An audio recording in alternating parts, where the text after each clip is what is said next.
The dream and the trap. Everyone sees the seven-figure Shopify store after it looks obvious. They see the screenshots, the revenue, the lifestyle, and the confidence. But they do not see the years where nothing made sense. They do not see the products that failed before the winner appeared. They do not see the ads that burned cash without a single sale. They do not see the customer complaints, supplier delays, or panic refreshes. A seven-figure store is not one lucky product and a perfect funnel. It is a series of levels, and every level changes you. At the first level, you are selling a dream to yourself. At the next level, you are testing whether anyone else cares. Then, you are learning ads, margins, logistics, refunds, and cash flow. Then the business finally starts moving and the problems get bigger. The mistake is thinking revenue means you have made it. Revenue is only the loudest number in the room. Profit, cash flow, fulfillment, product quality, and retention matter more. The store is not real until it can survive without constant luck. So this is your life building a seven-figure Shopify e-commerce store. Not the motivational highlight reel. The actual journey from idea to chaos to systems. You will see what each stage feels like, what each stage teaches you, and what breaks if you scale before you are ready. Level 0, the idea high. Level 0 begins with the idea high. You see a product online and imagine the whole business instantly. You picture sales coming in while you sleep. You picture quitting your job, traveling more, and finally being free. At this stage, the business is perfect because it only exists in your head. There are no refunds in your imagination, no angry customers, no supplier delays, no tax, cash flow problems, or inventory mistakes. This stage feels powerful because possibility is addictive, but possibility is not proof. Most people confuse excitement with demand. They think, I would buy this, so everyone else will too. But the market does not care about your excitement. The market cares about pain, desire, trust, timing, and price. Level 0 is where you must slow down before you spend too much. You research the customer, not just the product. You ask who wants this badly enough to pay today. You ask what problem it solves better than alternatives. The idea high is useful only if it becomes disciplined testing. If you stay here too long, you become a dreamer. If you move carefully, you become a builder. Level 1, choosing the product. Level 1 is choosing the product without falling in love too early. This is harder than beginners expect. A product is not just something that looks cool. It is a promise you must deliver thousands of times. You need enough margin to survive mistakes. You need a clear reason someone buys from you instead of a marketplace. You need content that can make the product understandable quickly. And you need a customer who is easy enough to reach. Beginners often chase products they personally like. Better founders chase products customers already want. The best product is not always the most unique. Sometimes it is a familiar product with a better angle, a better bundle, a better explanation, a better brand, a better customer experience. At this level, you order samples before inventory. You test quality with your own hands. You check shipping times before making promises. You calculate landed cost, not just supplier cost. Because a product that looks profitable can quietly lose money. Level 1 teaches you that product selection is risk control. Level 2, building the store nobody visits yet. Level 2 is building the store nobody visits yet. This stage feels productive because everything is under your control. You choose colors, fonts, photos, product names, and descriptions. You can spend days making tiny changes nobody will notice. That is the trap. A pretty store without traffic is just a private art project. The goal is not to make the perfect website. The goal is to make a trustworthy store that can test demand. You need a clear product promise. You need photos that show the product in real life. You need a page that answers obvious objections. What is it? Why should I care? Can I trust this store? How long does shipping take? What happens if I want to return it? At this level, you also set up the boring back end. Payments, taxes, shipping zones, policies, analytics, and email capture. Most beginners rush this and pay for it later. But do not hide inside setup forever. A store only becomes real when strangers arrive. Level 2 teaches you to build enough, then test. Level 3, the first sale. Level 3 is the first sale, and it feels ridiculous. For a second, the whole business becomes real. Someone who does not know you trusted the store. They gave you money for a promise. That feeling is addictive. You refresh the order page again and again. You tell yourself this is the start of everything. And maybe it is. But one sale is not product market fit. One sale is a signal, not a conclusion. Now you must ask why it happened. Was it the product? Was it the ad? Was it the price? Was it luck? Was it a friend, a random click, or a real pattern? Most founders get emotional after the first sale. They order too much inventory. They increase ad spend too quickly. They assume the market has spoken. Level 3 teaches you to celebrate, then investigate. The first sale matters because it gives you proof of possibility. Level 4, ads and the cost of attention. Level 4 is where you start paying for attention. This is where e-commerce becomes brutally honest. The internet will take your money whether your product works or not. You launch ads and wait for the magic. Then the clicks come, but no one buys. Or someone buys, but the cost is too high. This is where beginners learn the difference between revenue and profit.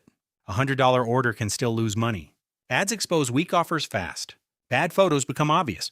Weak hooks become invisible. Confusing product pages kill trust. Shipping costs scare people at checkout. At this level, your job is not to panic.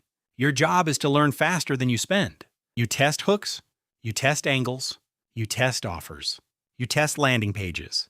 Level 4 feels like losing money until the data starts speaking. It teaches you that attention is rented, but trust is earned.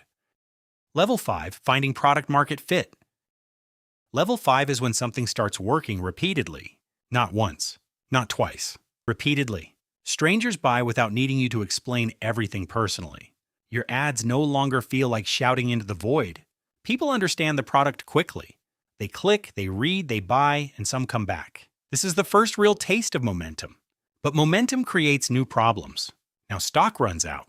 Customer service messages increase. Supplier weaknesses appear. Small mistakes become visible to more people. At this level, you stop asking, "Can I get sales?" You start asking, "Can I fulfill this promise repeatedly? Can the product quality hold up? Can the margin survive returns and discounts? Can customers receive it and feel glad they bought?"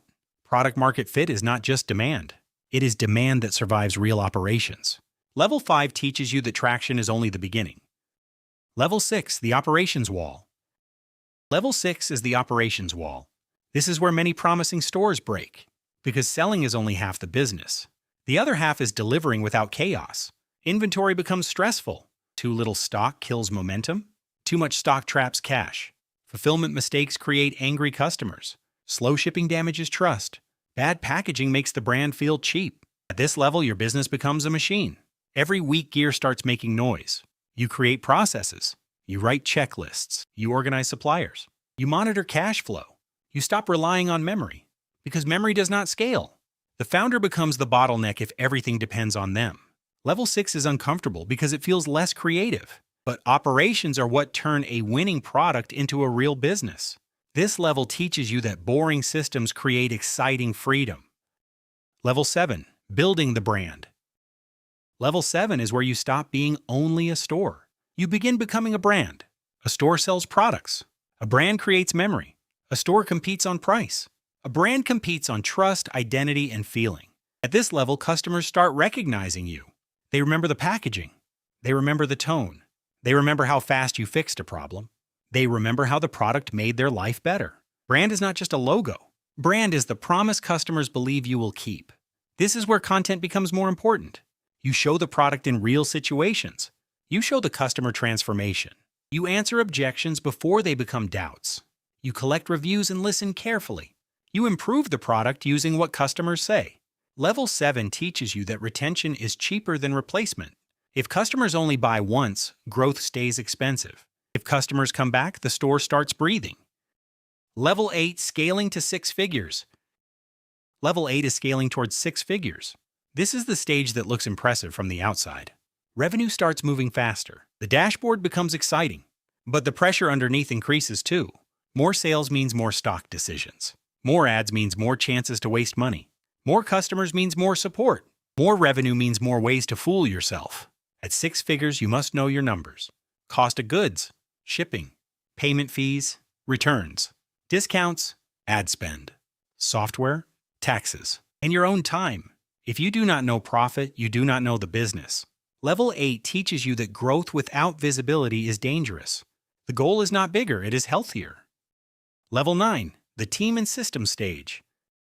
Level 9 is when you cannot do everything yourself anymore. This is a strange emotional stage. The business works because of you, but it cannot grow if everything depends on you. So you hire help. Maybe customer service first.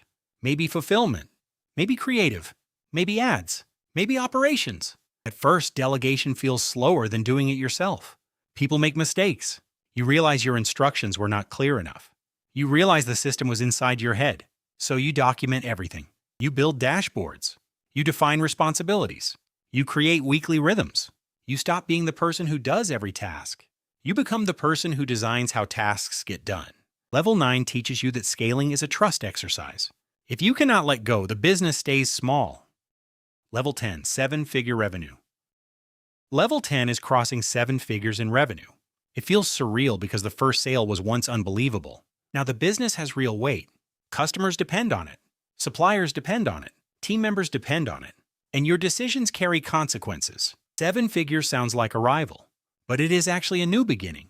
At this level, small percentage errors become big dollars. A 2% margin mistake hurts. A bad supplier batch hurts. A broken ad account hurts.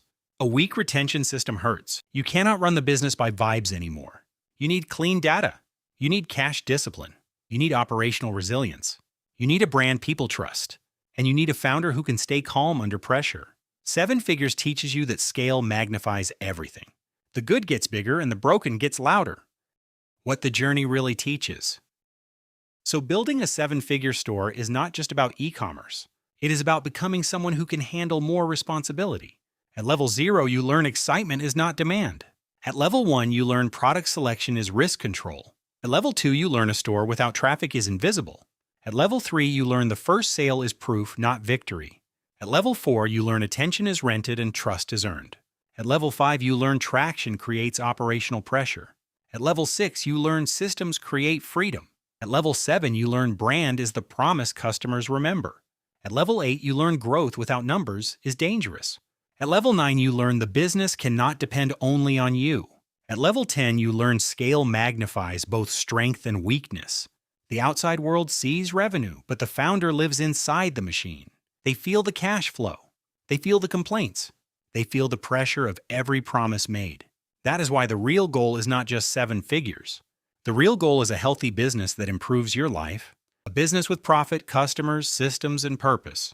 The best store is not the one that only looks successful. It is the one that can keep its promise, even when nobody is watching.